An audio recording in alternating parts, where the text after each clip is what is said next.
If you're a serious inshore saltwater angler and you travel at all, or maybe you've just been in a spot where you're like, man, I wish I had a rod right now in the back of my car, then you've got to get your hands on the Slam Stick Traveler spinning rod from Fish Strong. It is the only rod that is 4-in-1, meaning you can have these 4 setups at any given time, all in one small case. Medium power fast action, medium power moderate fast action, medium light power fast action, and medium light power moderate fast action. Guys, this is a game changer. And number 2, it is 7/6, giving you way more opportunities to reach fish that you would never be able to reach with a 7-foot rod, which, by the way, almost all travel rods are only 7 foot. So it's 7/6 and it's 4-in-1, comes with a crazy sturdy case.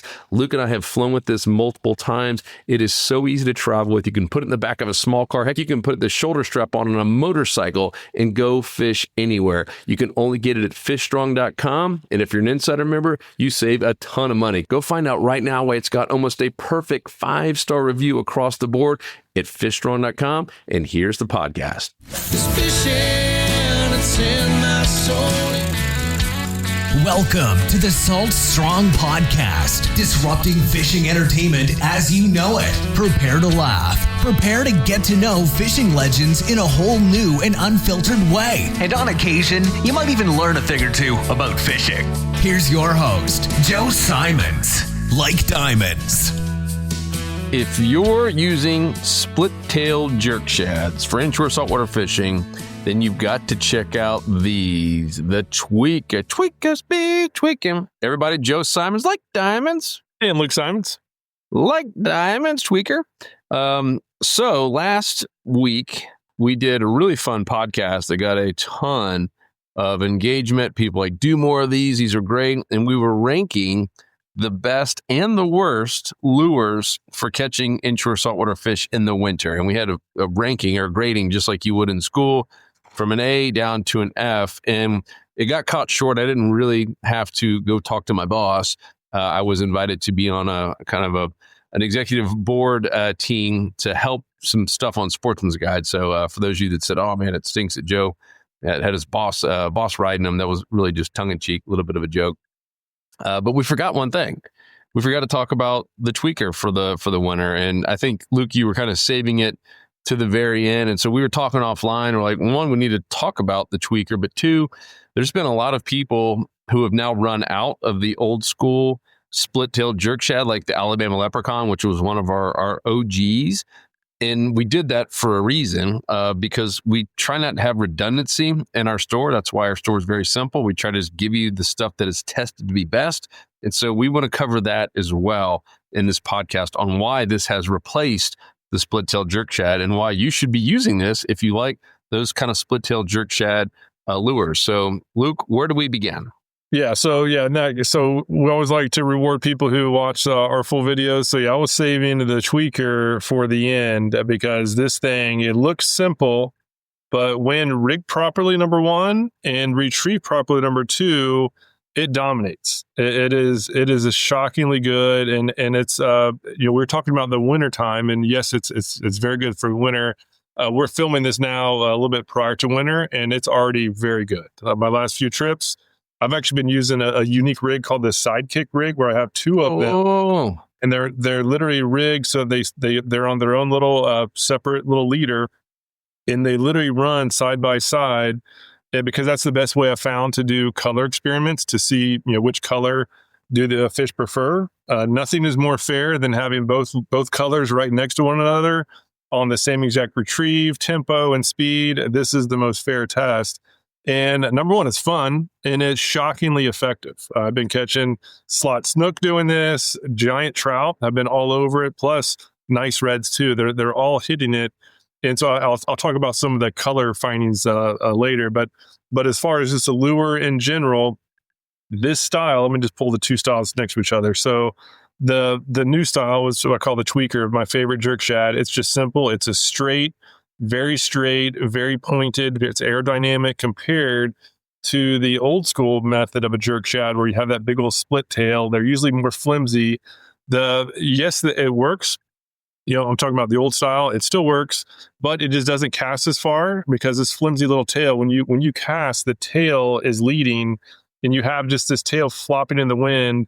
It doesn't seem like much, but especially if you're like us, where we fish a lot of shallow water, like during the winter, in the middle of the day, a lot of the big trout and reds will come up on a shallow flat, and they purposely go for the wind protected shoreline. So you have shallow water, that's calm water.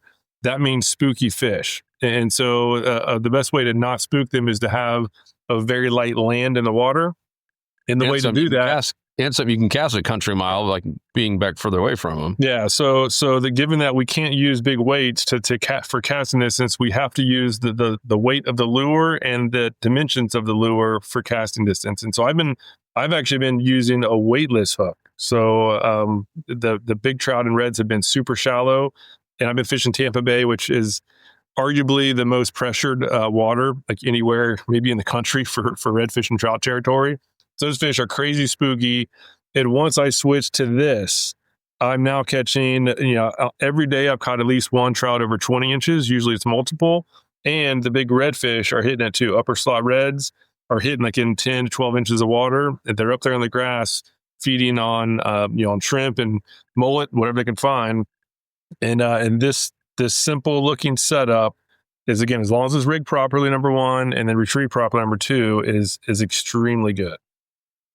And I shared with you, I live on a lake here in Winter Haven, and not every day you can go saltwater fishing when you live in Winter Haven. So I do a lot of bass fishing. Still love bass fishing. I love going down just to the dock to test out different lures, both watching how they sit, how they retrieve, what catches fish. And if I can only take one lure out there right now, it's going to be that tweaker. I've told you that. You're like, man, what do you catch on those bass? Because a lot of times I'll post in the community, and that tweaker, for some reason, crushes it. And same deal. I started doing the weightless Haas hook, the Haas Helix. And I think just the way that thing kind of glides down and then you pop it back up, it has been crushing the big bass. Yeah. And again, just the like rigged weedless is crucial, fishing grassy areas. And why I think it works so good during the winter, this is when the fish are most lethargic. And so they're going to be holding on the bottom, and they're not going to be willing to chase down like a topwater plug. This is not the season where we should be throwing topwaters like early fall. They're going to be down there, and obviously, but if an easy prey comes in front of their face, they're going to hit it. And so what I've been doing with this, I've been doing a relatively slow retrieve, even the combo style. So I'm doing a slow retrieve, and I'm purposely letting these lures get down in the grass, and I'm just doing a bounce it out in the grass. Bounce it out. And when this lure bounces out of the grass near a fish's mouth, like near a red or a trout or snook, they can't help but to eat it. Even if they're not hungry. This is what I use when nothing else is working. Then I'll switch to this and slow it down. And then again, get a good area, number one, and just slowly work this lure, bouncing it out of the grass. And it is shockingly effective. Again, even when everything else is struggling, even when the live bait guys aren't catching fish, this thing, as long as you're not getting snagged on the bottom, can catch a ton of fish. Another important thing is just keeping the lure straight. So these lures, they're amazing when they're rigged properly. But if it's either not rigged properly or if it's curved, number two, the action is not natural. So if you see your lure doing a bunch of helicopters, that's not natural. They're not going to hit it. But if you see it darting around, kind of like it's almost like a topwater plug, like walk the dog, but going side to side and up and down, you just don't want to see the helicopter. If you do see the helicopter, it's an easy fix. This is true for all soft plastics. Just lay them. You can lay them on the surface of your boat. If the sun's shining on it and it starts getting a little bit hot, and then once it cools down, it's going to reform to the proper orientation. So if it's curved, so you might have it in your tackle bag and it gets hot. And then on a curve status, then once it cools down, it's going to lock in the curve. Not good, but the easy fix is just to heat it up. As you can even get White's blow dryer, whatever. Just heat it up just a little bit, and then let it cool down, and it's going to stick to the proper orientation. Wife's blow dryer. Why don't you use your own blow dryer? I know you got a blow dryer with that long hair. No, I'll master out, bro. Okay. But comment down below if you think Luke owns his own blow dryer. Yeah, it's a bright pink one, sure, of course. And not to say these split tails don't work, they do. They're very effective. And when I was doing tournaments, like this is really what we use most of the time is actually the gulp jerk shad. It's a similar split tail type lure. I've just found that my results have improved once I started switching to the tweaker, which is it's just more compact. It casts farther and it does a little bit quicker darts. It seems to get that instinct strike a little bit better. But both of them work. What about skipping? Skipping, yeah. I mean, they both skip pretty good. So the maybe slight advantage tweaker, but the biggest impactful advantage is the casting distance. Even with no weight on this weightless hook, I'm launching this thing. It is definitely casting further. It's again not having that tail slapping in the wind is a big advantage. And I even noticed that too when I used to use these in tournaments. I would oftentimes, obviously especially with gulps, especially toward the end, they used to make them pretty strong. But even then, the pinfish and stuff would bite the tail off. And actually, my favorite was when it was down to about a 4-inch, 4-inch lure. So the pinfish would rip off the tail, and that was okay with me. I'd keep throwing it. A lot of my best fish were caught with the shortened version. And these tweakers essentially start that way, but just the overall design. I know a lot of people are probably listening. Just the overall design is better, right? It's just it's the center of gravity is further towards the tail, which means that when you're casting, it's going to be able to just go farther compared to the split tail, where you can see like the main center of gravity is up towards the head. They have a very thin tail, and then the kind of the front / midsection is where it's beefed up. I personally just think that's the wrong orientation. And let's not forget the dimples too. I mean, we did that for a reason on here. Just like the mulligan has those golf-like dimples for casting, we've made this as aerodynamic as possible. A bunch of different colors. Have you found a color as you've been doing this? What do you call it? The sidekick? Yeah, where you got one sidekick rig. Found one it's been crushing it. Yeah, and just before we go into the colors, the one other pro of this style is that these dimples also help keep the scent on the lure longer, which is a big deal. I used to not deal with scents until I actually provably saw while night fishing snook totally turned down a lure, and then I put scent on it, and they started nailing it. Oh, then that made more sense. Yeah, it made way more sense. Yeah, good pun. That was one of your rare good ones, so I'll give you that. But yeah, so for the lure contest, what I've seen so far, and I'd love to hear your feedback, is I found at least something that is different than what I was always taught. Where I was always taught that clear skies, clear water, you need to go light color.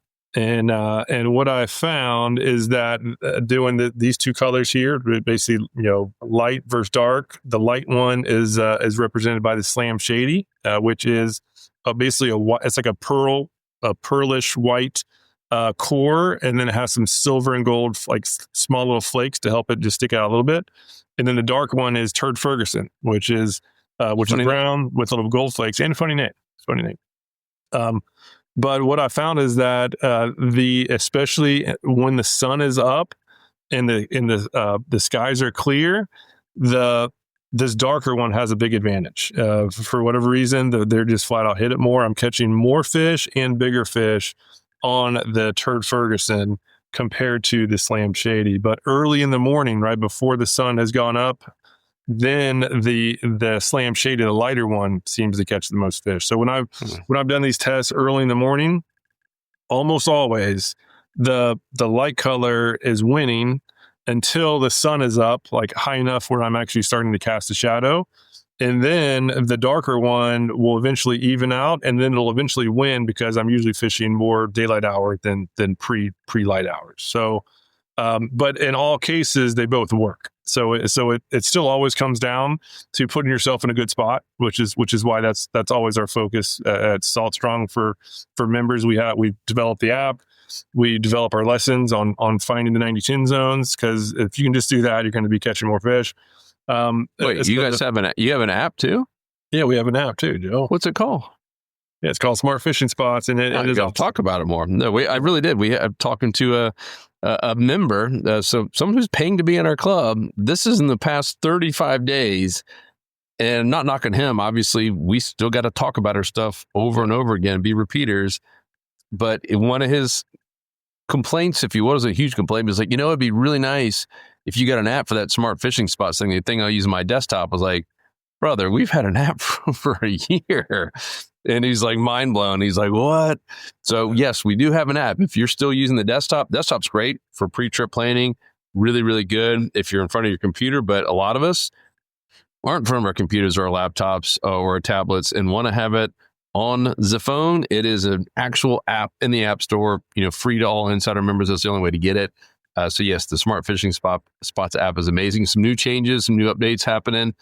Constantly just trying to make that thing better. But I wanted to throw that out there because I really did meet a member here recently that did not know we had an app yet.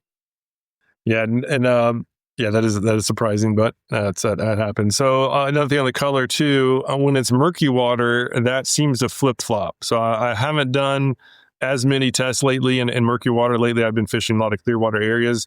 But I was down in Charlotte Harbor, and I was fishing a murky water zone. This was like at probably 11 o'clock. So it was bright blue skies, and there the light one was winning. They still caught some on the dark, but the light was winning. So I'll be doing a lot more tests because it's just fun. It's just fun to get stats like that and see when the situations actually do matter. And it's just effective. Like this Sidekick rig, we'll make sure to put a link down below on how to tie it. It's just shockingly effective and fun to use. And last Friday night, I fished with my dad. And I caught 2 redfish on one cast. So pretty cool. So I've done that with trout before. I've done that a lot of times with trout. Reds have been a little bit more finicky, but yeah, so 2 reds on one cast. And that is definitely possible when using the Sidekick rigs. One other thing I want to bring up on the colors. So when we were getting some of that mail, and thank you, by the way, we read all this stuff, which is why I brought up even the app. It's not anyone else's fault except ours. We got to talk about this stuff more and just it's a good reminder for us to keep communicating over and over and over again. I know we send out a lot of emails. Not everyone watches everything or reads everything. So that's why we're repeating it. The question was, why did you guys discontinue the Alabama leprechaun? And digging into it, what these people were saying was it was that split-tailed jerk shad in the Alabama leprechaun color, which was the first color that we created with that jerk shad. So Alabama leprechaun is not a lure, it's a color. We do have Alabama leprechaun in the tweaker still, correct? Absolutely. Yeah, that was the first one. Yeah. Okay. Yeah. Okay. That's what I thought. Yeah. So if you love that color and you love something that is like a split-tailed jerk shad, try this out. Guaranteed, it'll blow your mind. It'll be better. Don't just make 1 or 2 casts with it. Obviously, you still got to be in a good spot, but try it out for a while. We're willing to bet. We put our money where our mouth is. You can return it for full refund if you don't think it is, but we're doing this because it is better. That's why we came up with it. That's why we discontinued the split-tailed jerk shad. And the other thing is it coming back? Not until we can prove otherwise that this is better and it outperforms this. So for now, like the tweaker, this is it. This is our jerk shad that we're standing behind. So yeah, and that Alabama leprechaun color, it certainly works great. And the reason why at least I haven't been using it lately is once I believe Pat did a really cool piece about what fish actually see, and so the Alabama leprechaun color was my favorite for trout. Like I was just catching a bunch of big trout with that Alabama leprechaun color, thinking that just green was just something that trout and good redfish too, but specifically big trout. And then Pat did a tip on some research that he saw, and it was about what trout actually see. Like they're actually studying the trout's eyes and what they can see. And turns out trout can't even see green, so they're basically colorblind to green. And but what they found is when they do see a green lure, the color they see is actually brown. So that was really the orientation of, like I say, the birth of Turd Ferguson, where it's basically instead of the dark green with gold flakes, is we change it just to brown with gold flakes, just to actually be what trout actually see. Once I switched to this, I'm now still catching all the very nice trout, but I'm catching way more redfish than I did previously. So my favorite lure, again, for the jerk style lures, when these fish are finicky, now I'm using this Turd Ferguson most of the time. If this Slam Shady keeps winning on the twilight hours, I'm going to throw the light one early morning and then quickly switch to the darker one when the sun comes up. But for probably all winter long, I'm going to keep throwing the Sidekick rig just to accumulate data. Right now, I don't have enough data to say conclusively that one is better on light conditions versus the other. But by the end of this, by the next couple months, I should have a ton of intel to say one way or the other. Speaking of data, it would be interesting, throw another little wrench in this whole thing. What if the guy or gal who was doing that study on what trout see and about trout being colorblind was colorblind himself? Whew. I know, right? And maybe, just maybe, remember that original color that you used to use back in the tournament days was called watermelon for big trout. Maybe, just maybe, it was the fact that it was called watermelon and trout clearly like watermelon because people say they can smell watermelon when there's a lot of trout around. I'm not a conspiracy theories, but this one is starting to add up. So is the solution to just name Turd Ferguson watermelon? Then you kind of call them all watermelon. Anytime you want to catch trout, throw my watermelon. But yeah, I mean, and I just love doing the color, like the lure contest, whether it's color contests or one lure versus the other, because there are some nuggets. But a lot, we get questions all the time because it's so like, hey, like actually anxious about getting the right color or the right lure or whatever. And so far on these lure contests, I haven't seen I don't remember any where we're like just doing a color or even like a similar style lure versus another similar style lure that covers the same depth range. It is almost impossible for one to catch a bunch of fish while the other one catches nothing. So like these small tweaks, yes, they're helpful in some cases, but it's not going to go from getting skunked to catching a bunch of good fish. The number one thing is always spot selection and putting yourself in the right spot at the right time. Since we've had a member who didn't know we have an app, I feel like we need to just keep saying that because that truly is what matters. That finding the good spots is way better than picking the perfect lure based on the exact conditions. If you just put yourself in front of some fish, even if you have the not good gear and actually a bad lure selection, you're still going to catch something. So use the app. We even have an AI game plan where you can get on smart fishing spots, find your zone and your zone of interest that's highlighted for the conditions. And then in there, you tap on it or click if you're using it. It's available in the app and on desktop. Then it'll give an AI game plan of based on the day and time that you're fishing, the conditions present. It'll actually give you recommendations on lure selections and even where in that range the most fish should be. So definitely spend more time putting focus on spot selection than on color selection is the key message here. The 90-10 zone. I made that mistake. I literally I was embarrassed. I couldn't find the split tail jerk shads. So before this, I was having to dig through my embarrassingly large amount of lures that I bought over the years. And I was just going through and I have cause I used to use these a lot and I have literally every color possible. And no telling how much money I wasted by just thinking I had to have one of it, every color that was in the Walmart aisle or the tackle store aisle that I was in. So now I still have it to this day. Mm-hmm. On a tweaker, what size is it right now currently? Yeah, so we have 4-inch. So it's basically right at 4 inches. And Pat did a good piece. I think it was last winter when the fish, he was doing some Ned rig fishing. And so instead of getting a totally different lure, he just chopped it in half, basically just cut off half of it, rigged it on like a Ned style jig head, and was catching some great fish too. And so, yeah, don't think that you have to use it in perfect form. I've had many situations where if I'm seeing a bunch of small bait in the area, I'll just tear off enough of the tail to match the hatch, if you will, and it works great.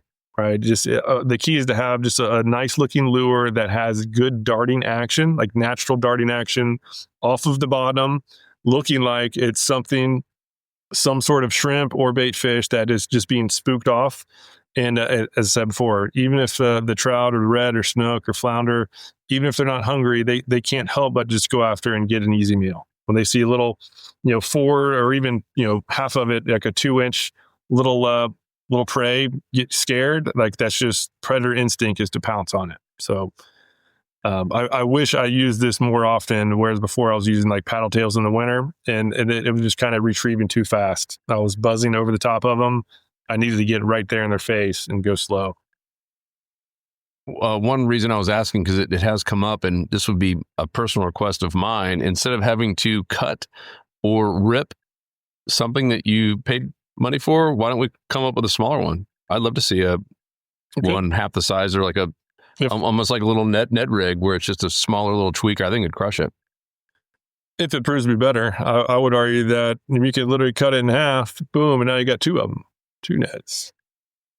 It works all the same way. It's like I said, even some of my when I went roadside fishing with Matt that one time on the way back from the Keys, we saw a bunch of rolling tarpon, and I was using the prawn, which is the prawn junior, my favorite tarpon lure, and they just weren't responding to it. And it was like the first time I've been turned down by tarpon, and so I ended up I saw a really small tarpon. That was maybe like, I don't know, 12 inches or something. I was like, man, okay, maybe they're just feeding on small stuff. So I cut the prawn junior in half, and immediately I jumped 6 tarpon, and I caught a 30-inch snook as well on that little half of prawn. So I don't think it's, because to do a new mold is like probably $10,000 to $15,000, and I just don't know if it's worth the making a new mold. I personally like to tear the bigger lures in half. Because 2 things. Number one, we're saving money right now, especially with this. I can have two small, we call them the micro Neds. But also having the thicker lure, now we have more mass to actually still cast it. So if we had like a little 2-inch one of these, its mass is going to be so small. And I don't think those fish care so much about the mass. They just want to see something about the right size that catches their eye, and they'll hit it. So, yes, we can try. Sense on the tweaker. Makes sense on the tweaker, but with the shrimp, you cut off the end of it, you don't have 2. Because imagine how many more fish you would have caught if the first thing you threw was your little smaller micro shrimp instead of having to cut it. I don't like to cut lures, Luke. It's my thing. I don't like to cut. Well, on the shrimp one, we actually do have that in the works. Maybe you're. Hello. We do have the shrimp one on the works, because that one, again, that's where like the actual profile of the shrimp does matter, especially like when the water's clear. I would argue that would matter a little bit more, but even still, before we invest the money for the actual do it, I'm going to get some prototypes and just test to make sure that it works. So far, I've been having better results personally on the half of the prawn junior.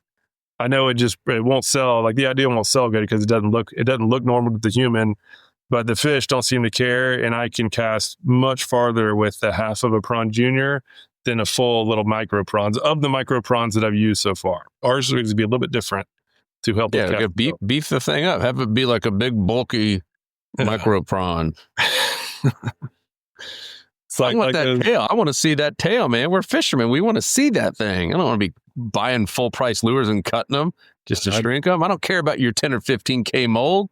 I want the micro prawn. Give me the micro prawn. Who's with me? Everyone comment down below. Say, Luke, stop being stingy.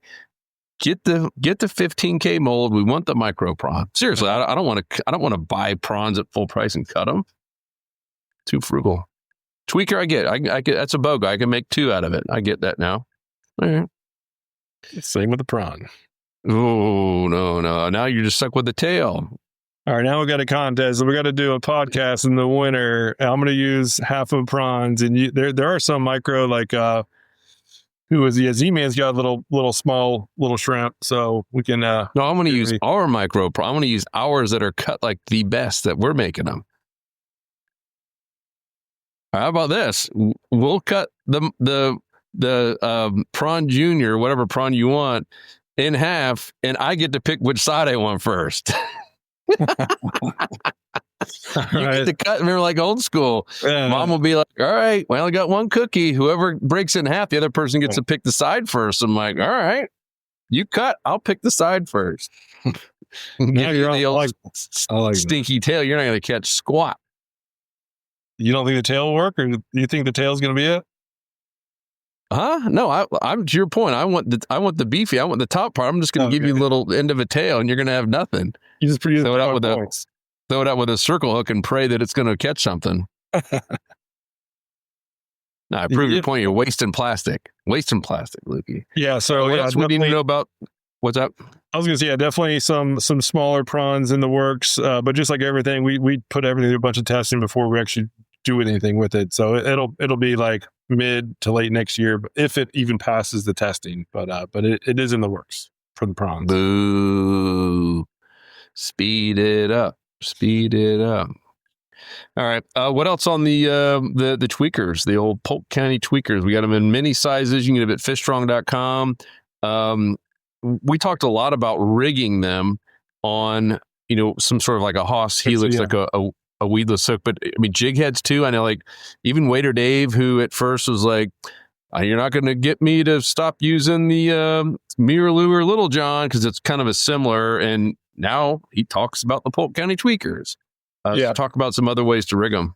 Yeah, so these, Joe mentioned we have them in many sizes. We have them in one size that can be altered. We have many colors, I think is what you meant to say. But they're designed to be, number one, for weedless setups, like what I was just showing, which in my opinion is the most deadly, particularly when the fish are just not hungry. Like this is the kind of the fail safe to go out and still catch some good fish, even when everybody else is struggling. But for a little bit deeper water, as on jig heads, this still works good, rigging it just as it is.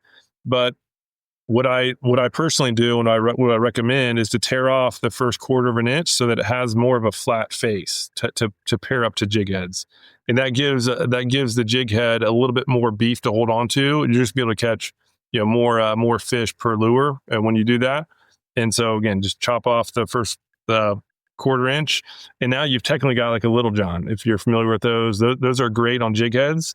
They're not very good on weighted hooks because they have that flat face, and that just catches the water and it doesn't give a nice natural glide when on a weighted hook. So yeah, if you're throwing on jig heads, definitely, you don't have to definitely do it, but I recommend tearing off the first quarter inch. And that's really you should get in the business of selling scissors that cuts off plastics. Matter of fact, we have those. Yeah. Oh, wow. Tell me more. Where can I get these? And you caught me the one time where I don't have them. I usually have them here on my desk. But yeah, we have like the little small scissors. Any scissors will work, but just any sort of little scissors. But you can obviously just pull them off with your fingers too. I know some people bite them off too, which putting a little stint on there. It does say it legally on the back. It has to say that this could cause cancer in the state of California. So I wouldn't put it in your mouth. Yeah, I wouldn't put it in your mouth. Too many other options. But yeah, don't be worried that this something that's everything. Even salads have to have that. This could cause cancer. And seriously, like go to a Publix. It's amazing. Everything and anything, even if it's never meant to be edible, even if it's a vegetable, has to say that this could cause cancer, but only in California, nowhere else. So don't worry. Because I remember someone saw that. Oh my gosh, what's in this plastic? It was like, dude, look at anything you own. Every single lure in America has to have that. So, what's funny is that this actually doesn't. This is a pack I bought probably 20 years ago. So that's all that law is more recent. But I was going to point out on this one that it wasn't always like that, but. No. Well, now everything. California wasn't always like it is. They're a little bit out there, as Kramer would say. Now everything's got it. But yeah. So don't be like us years ago, where we just thought that the wintertime fishing wasn't any good. Like we literally wouldn't even fish much. Now winter's my favorite, because the fish they're really going to be very predictable on where they're going to be holding, both pre-front and post-front. And when you know where they're going to be big quantities of them and small. So like that 90-10 window kind of shrinks during the winter. So for those who can find the fish and then select some good lures to use to trigger strikes, even when they're cold and not very hungry, the wintertime is exceptional. It's now my personal favorite. And it's only gotten better as they started using more of these jerk saw lures that can maximize casting distance while also triggering strikes from these fish that aren't very hungry. And it's a fun name. And, obviously it started in Polk County, Florida, but there are Polk counties in, I think, 4 or 5 different states. So Tennessee's got a Polk County, Georgia. So claim it as your own, if you will. hopefully that was helpful, guys. And we'll continue to do more podcasts like the last one, especially. I got a lot of feedback saying everyone liked that with the grading or the rating of the different lures for different seasons, etc. So we'll come up with some more ones for you. Otherwise, comment down below. If you're watching this on YouTube or on the blog, if you're listening, make sure to like and subscribe or follow, whatever the word is. And if you can't, leave a review. We love, especially if it's a 5-star review, that helps us get found in the old algorithm. Appreciate you guys. And I'll just say one more thing too, since it's clearly needed. If you haven't yet used Smart Fishing Spots app, make sure to use it. It is a total game changer. Even for finding spots, number one is it actually shows you on maps where the fish are going to be based on conditions. But even for catch log, for those a little bit more experienced, I now do my catch log from there. It is the easiest catch log possible. All you do is upload your pictures. Like you take a picture of you holding fish, which you surely already are doing. You can just upload that picture into the system, and it's going to plot the catch on the map where you were based on the GPS coordinates. And this is private for you, obviously. Also, the system can recognize the species, and it'll pull in the weather and all the conditions, the tides and weather for that time of that day of that catch, all from the picture. It is amazing. And some members upload like 5,000 pictures, 5 years worth of images, and now they have their catch log map that they then can filter for the month of December. What did I catch? Where did I catch redfish on a falling tide? And then boom, the map will filter down just to those. It is awesome. It's super easy. And even trying to remember like what conditions was there when I caught my PB snook or PB redfish or whatever, upload the picture and boom, there it is, even plotted on the map. Super cool. I've never seen anybody else do this. And that's now, it's fully functional in Smart Fishing Spots. And I personally use it for my own. When I used to like print out the tide charts and put them in an actual folder in a filing cabinet, like an idiot, wasted a bunch of time doing that. This online one is way more effective and a whole lot easier to do. Agree. Cool. Smart Fishing Spots, and you have to be a member. If you're not a member, go to saltstrong.com. You can sign up, and then you can get the app at either Apple or Google store. And then all these lures are found at fishstrong.com. And as long as you're logged in as a member, you save 20% or more on pretty much everything in the stove. So we appreciate you guys, and we'll talk to you on the next episode. Peace. 'Cause fishing, it's in